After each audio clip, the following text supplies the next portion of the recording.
मुख्यमंत्री सहाय्यता निधी मार्फत महत्त्वाचं पाऊल उचलण्यात आलंय।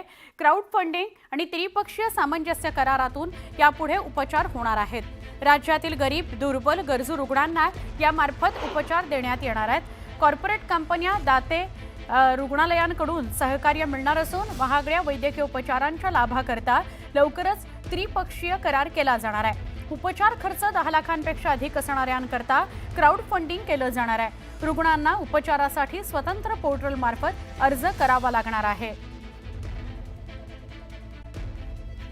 तर राज्याचे मुख्यमंत्री आणि गडचिरोलीचे पालकमंत्री देवेंद्र फडणवीस गडचिरोली जिल्ह्याच्या दौऱ्यावरती आहेत। मुख्यमंत्री देवेंद्र फडणवीस यांच्या स्वप्नातला प्रोजेक्ट अशी ओळख असलेल्या लॉर्ड्स अँड मेटल्स एनर्जी लिमिटेडच्या एकात्मिक पोलाद प्रकल्पाचं भूमिपूजन फडणवीस यांच्या हस्ते होणार आहे। लोह खनिजातून पोलाद निर्मिती करण्याच्या सगळ्या प्रक्रिया एकाच ठिकाणी असलेला राज्यातला एकमेव एकात्मिक पोलाद निर्मिती प्रकल्प असून या प्रकल्पातून 4.5 दशलक्ष टन पोलादाची निर्मिती होणार असून 24,000 कोटी रुपयांची गुंतवणूक यात होतीये। तसंच लोह खनिजाचं उत्खनन झाल्यानंतर थेट कोनसरीच्या या प्रकल्पापर्यंत खनिजाची वाहतूक करण्यासाठी 85 किलोमीटर लांबीची स्लरी पाईपलाईन टाकण्यात आली असून राज्यातली अशा पद्धतीची ही एकमेव पाईपलाईन आहे। या पाईपलाईनचं उद्घाटन देवेंद्र फडणवीस यांच्या हस्ते होणार आहे। गडचिरोलीचे पालकमंत्री, राज्याचे मुख्यमंत्री देवेंद्र फडणवीस यांचा ड्रीम प्रोजेक्ट म्हणजे गडचिरोलीला स्टील हब बनवणे आणि त्या दिशेनं जी वाटचाल सुरू झालेली आहे त्यात महत्त्वाचा भाग म्हणून आज भूमिपूजन करण्यासाठी देवेंद्र फडणवीस गडचिरोलीत येत आहेत। हा आपण बघू शकता, हा जो प्रकल्प आहे 2017 मध्ये या ठिकाणी फक्त शेती होती आणि या ठिकाणी मुख्यमंत्र्यांच्या हस्ते या पोलाद प्रकल्पाचं भूमिपूजन झालं होतं कोनसरीमध्ये आणि त्यावेळी जे आश्वासनं देण्यात आले होते त्या दृष्टीनं पडलेलं पाऊल आहे। आज आपण पाहतो या ठिकाणी प्रकल्प उभा राहिलेला आहे। देशातला सर्वोच्च प्रतीचं चांगलं लोहखनिज हे सूर्यागडच्या पहाडीवर दडलेलं आहे आणि त्या ठिकाणी सूर्यागडमध्ये लोहखनिज सुरू आहे। त्या लोहखनिजावर आधारित प्रकल्प या ठिकाणी उभा राहायला पाहिजे ही मुख्यमंत्री देवेंद्र फडणवीस यांची भूमिका होती आणि त्यांनी म्हटलं होतं की हा प्रकल्प या ठिकाणी झाला पाहिजे, स्थानिकांना रोजगार मिळाला पाहिजे आणि त्यावर आधारित प्रकल्प आता कशा अवस्थेत आलेला आपण बघू शकता। 4.5 दशलक्ष टन क्षमता असलेला एकात्मिक पोलाद प्रकल्प या ठिकाणी भूमिपूजन होणार आहे। ग्राइंडिंग प्रकल्प सुरू झालेला आहे, त्याचं लोकार्पण मुख्यमंत्री देवेंद्र फडणवीस यांनी केलेलं आहे जानेवारी महिन्यात। सगळ्यात महत्त्वाचं म्हणजे 24,000 कोटी रुपयांची गुंतवणूक यामध्ये आहे आणि त्यातून 10,000 तरुणांना प्रत्यक्ष रोजगार मिळणार आहे आणि अप्रत्यक्षपणे मोठ्या प्रमाणात तरुणांना यामध्ये रोजगार मिळणार आहे अशी शक्यता वर्तवली जात आहे। एकूण आपण जर बघितलं तर गडचिरोलीची स्टील हब अशी ओळख दाखवण्यासाठी हा प्रकल्प खूप महत्त्वाचा आहे। व्हिडिओ जर्नलिस्ट प्रशांत मोहितेसह महेश तिवारी, न्यूज 18 लोकमत, कोनसरी, चामोर्शी, गडचिरोली। तर आज मुख्यमंत्री देवेंद्र फडणवीस हे गडचिरोलीमध्ये आहेत आणि तिथून आमचे प्रतिनिधी महेश तिवारी आपल्यासोबत जोडले गेलेत। महेश, आज मुख्यमंत्र्यांचा एकतर वाढदिवस आहे, त्यात ते गडचिरोलीमध्ये आहेत आणि त्यांचं ड्रीम प्रोजेक्ट असलेल्याचं पायाभरणी त्यांच्या हस्ते होतीये, भूमिपूजन होत आहे, काय सगळ्याबद्दल सांगाल?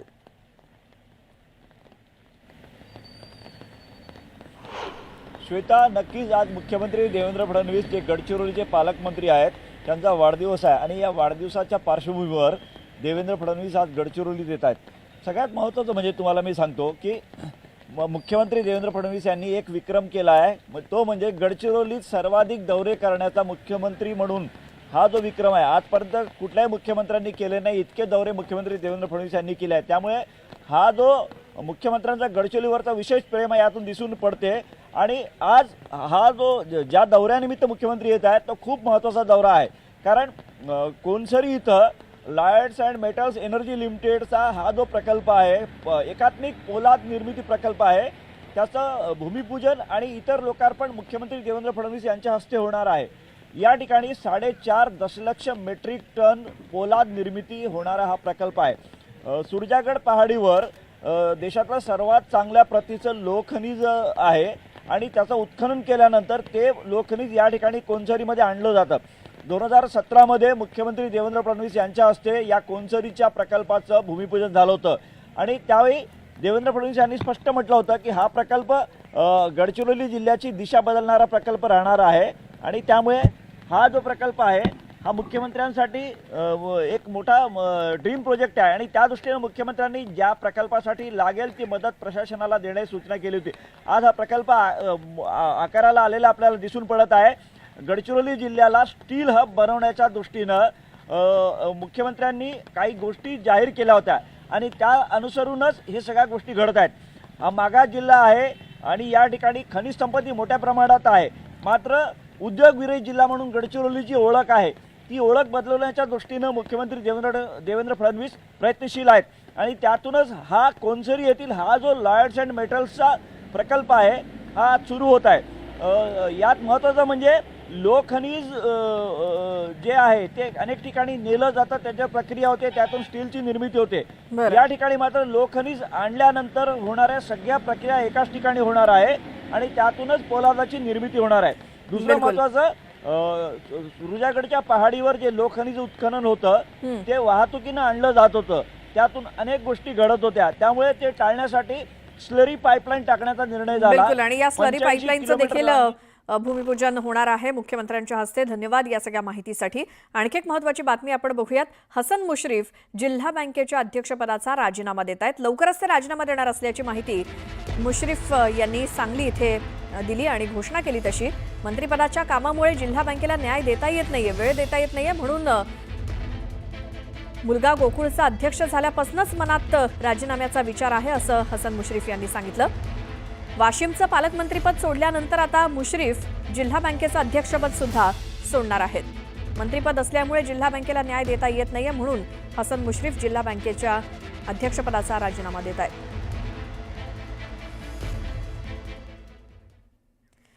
महाराष्ट्राच्या राजकीय पटलावरील 2 दिग्गज नेत्यांचा आज वाढदिवस. राज्याचे मुख्यमंत्री देवेंद्र फडणवीस आणि राज्याचे उपमुख्यमंत्री अजित पवार यांच्या वाढदिवसानिमित्तानं कार्यकर्त्यांमध्ये अगदी उत्साहाचं वातावरण आहे. वाढदिवसानिमित्तानं नेत्यांनी कुठेही बॅनरबाजी न करण्याच्या सूचना दिल्या आहेत. फडणवीस आणि अजित पवार हे नेहमीच त्यांची अभ्यासू वृत्ती आणि वक्तशीरपणा आणि काम करण्याच्या शैलीमुळे चर्चेत असतात. राज्याच्या विकासासाठी नेहमीच या दोन्ही नेत्यांची धडपड असते. मुख्यमंत्री देवेंद्र फडणवीस हे प्रत्येक विषयाचा सखोल अभ्यास करून तसंच प्रशासनावरती घट्ट पकड ठेवणारे आणि चाणक्य नीतीनं राजकीय डावपेच आखणारे नेते म्हणून ओळखले जातात. त्याचसोबत अजित पवार सुद्धा त्यांच्या घड्याळाच्या ठोक्यावर काम करण्याची सवय तसंच सडेतोड भाष्य करण्याची सवय यामुळे चर्चेत असतात. दरम्यान दोन्ही नेत्यांवरती आता राजकीय वर्तुळात वाढदिवसानिमित्तानं शुभेच्छांचा वर्षाव होतोय.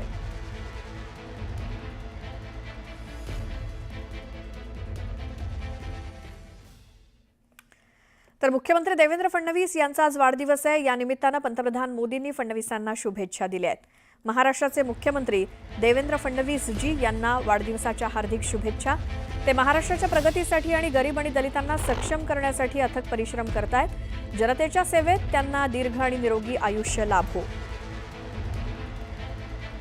अशी पोस्ट करत पंतप्रधानांनी फडणवीसांना वाढदिवसाच्या शुभेच्छा दिल्या.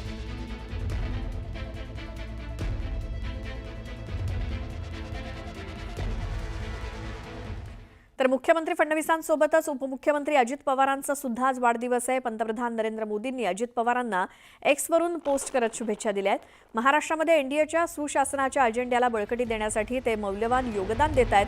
त्यांना दीर्घ आणि निरोगी आयुष्य लाभो, अशा शुभेच्छा पंतप्रधानांनी अजित पवारांना दिल्या.